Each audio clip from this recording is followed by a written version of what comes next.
AI हमारे लिए सबसे बड़ी वरदान रही है, लेकिन इससे हमें सतर्क भी रहना चाहिए। प्रोफेसर पीयूष भार्गव, आरिफ ज़कारिया ये बात बुडापेस्ट हंगरी में एक एआई सम्मेलन के दौरान कहते हैं।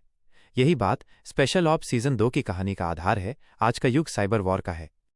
पहले ही एपिसोड से साफ हो जाता है कि इस बार शो की टोन अलग है।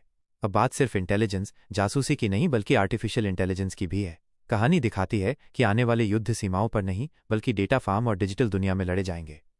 शो में एआई से चलने वाले हथियार, साइबर जासूसी, स्लॉटर बॉट्स और वर्चुअल सोल्जर्स जैसे गंभीर मुद्दों को दिखाया गया है। ये विषय आज के दौर के लिए बिल्कुल प्रासंगिक है, महत्वाकांक्षी भी और काफी हद तक असरदार भी।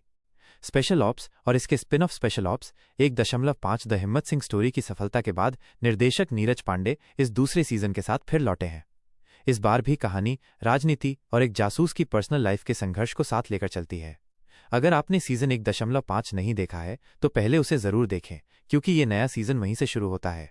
हालांकि ये शो सिर्फ एआई या टेक्नोलॉजी तक ही सीमित नहीं है। इसमें वही पुरानी जासूसी वाली बात भी बरकरार है, सीक्रेट मिशन, धोखा और एजेंट्स जो देश विदेश दौड़ते रहते हैं। फारूक और अविनाश के बीच हल्की फुल्की फ्लर्टिंग भी देखने को मिलती है। कहानी की शुरुआत 2 बड़े झटकों से होती है। दिल्ली में रॉ एजेंट विनोद शेखावत की हत्या कर दी जाती है और बुडापेस्ट में वैज्ञानिक पीयूष भार्गव को किडनैप कर लिया जाता है।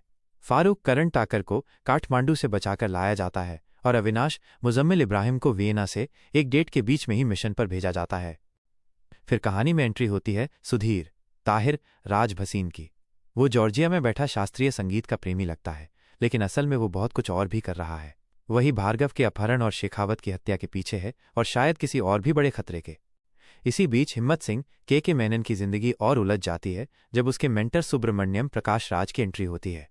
उन्होंने अपनी जिंदगी की सारी कमाई खो दी है, वो भी एक घोटालेबाज जिग्नेश ढोलकिया की वजह से, जो एक तरह से नीरव मोदी जैसी शख्सियत है।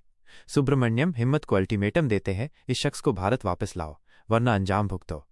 अब हिम्मत को एक तरफ साइबर हमले से देश को बचाना है और दूसरी तरफ एक आर्थिक अपराधी को पकड़ना है। और इसी के साथ एक इमोशनल एंगल भी चलता है, हिम्मत और उसकी बेटी परी के बीच का रिश्ता। परी को नहीं पता कि हिम्मत उसका असली पिता नहीं है और हिम्मत डरता है कि जब उसे ये सच्चाई पता चलेगी तो वो उससे दूर हो जाएगी। यह भावुक मोड़ कहानी को एक और स्तर पर ले जाता है। के मेनन हमेशा की तरह हिम्मत की भूमिका में शानदार है। एक सख्त एजेंट और एक भावनात्मक पिता के बीच संतुलन बखूबी निभाते हैं। करण टाकर अपने रोल में जोश और आकर्षण लाते हैं। प्रकाश राज का अभिनय हमेशा की तरह दमदार है। ताहिर राज भसीन भले ही शांत दिखते हों लेकिन अपने असर छोड़ जाते हैं। हाँ, इस सीजन में मुजम्मिल इब्राहिम और सयामी खेर को थोड़ा और स्क्रीन टाइम मिलना चाहिए था। वहीं एक नया एजेंट अभय सिंह विकास मानकतला भी शो में जुड़ता है।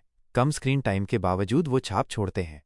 लोकेशंस और विजुअल्स बेहतरीन है। जॉर्जिया, बुडापेस्ट, टर्की और दिल्ली की गलियों तक हर जगह को असली और कहानी से जुड़ा हुआ दिखाया गया है। अब बात करते हैं कि शो में क्या अच्छा है और क्या नहीं।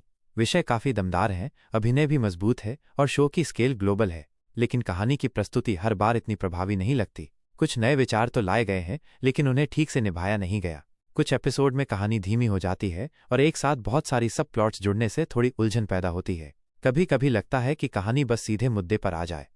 फिर भी जब रफ्तार धीमी होती है तब भी टेंशन बना रहता है। दर्शक जानना चाहते हैं कि अब सुधीर क्या करेगा और क्या हिम्मत सब कुछ संभाल पाएगा। स्पेशल ऑप्स 2 परफेक्ट नहीं है, लेकिन फिर भी ये एक रोमांचक, जरूरी और प्रभावशाली शो है। ये नई तकनीक को कहानी में शामिल करता है लेकिन पुराने मानवीय भावों को भी नहीं भूलता। अगर आपको जासूसी से जुड़ी थ्रिलर कहानियां पसंद हैं जो आज के दौर से जुड़ी हों तो ये शो जरूर देखिए।